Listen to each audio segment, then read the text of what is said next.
तो आप तो सब जानते होंगे। कह रहे हमें नहीं पता है, आप हमें बताइए कि नेता का अर्थ क्या है। उन्होंने साफ कहा कि नेता के पास जो आएगा वो कुछ न कुछ अपेक्षा के साथ आएगा।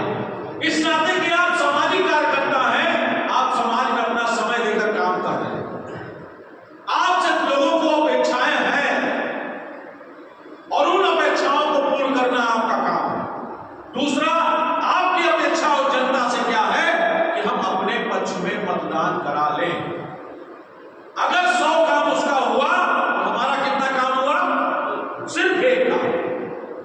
अगर अपने पक्ष में हमने उसे कर लिया तो हमारा काम हो गया। ये नेता का काम है।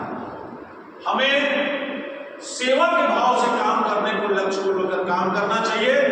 इसलिए मित्रों, जैसा निर्देश हमें संगठन से मिला है, इस कार्यक्रम को बढ़ चढ़ के सफल करिए, जोरदार तिरंगा यात्रा निकालिए, एक माहौल बना दीजिए जो स्वाभिमान और सम्मान का प्रतीक है। वो भारत का वो तिरंगा, जिस दिन हम लोग स्वतंत्र हुए 15 अगस्त को, वो भारत का तिरंगा, और आज उस तिरंगे की शान में पूरा देश उस गौरवशाली इतिहास को पढ़ रहा है।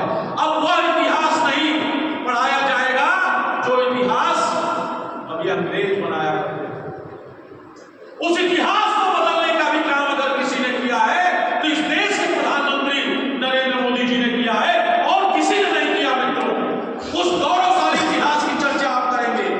इस देश में इतिहास ऐसे भी पढ़ाए जाते रहे हैं कि राणा प्रताप ने घास की रोटियां खाई। अरे राणा प्रताप ने घास की रोटियां खाई थी, लेकिन अकबर महान नहीं था। लेकिन कहा क्या जाता था कि अकबर महान है और राणा प्रताप ने घास की रोटियां खाई।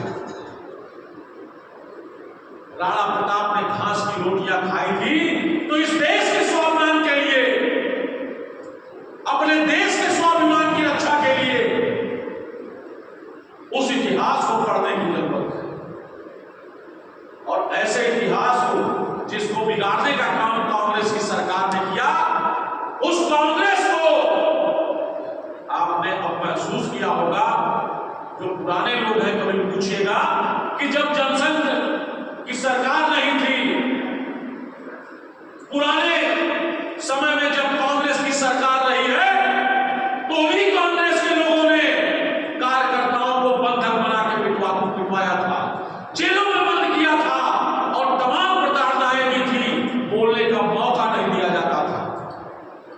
जिसका जवाब आप सभी के प्रेरणा से और आप सभी के मेहनत के बल पर जब सरकार बनी है, तो एक एक करके इस देश के स्वाभिमान और सम्मान का हिसाब इस देश के प्रधानमंत्री जी ने लिया है, इस देश के यशस्वी गृह मंत्री जी ने लिया है, और उस संकल्प को पूरा कर रहे हैं। इसलिए मित्रों, कमजोर नहीं होना है, सोचना और समझना नहीं है, सिर्फ और सिर्फ सामना करना है कि माननीय प्रधानमंत्री जी के 2047 के उस लक्ष्य को पूरा करना है कि विकसित भारत होगा, और वह संकल्प माननीय मोदी जी का पूरा होगा।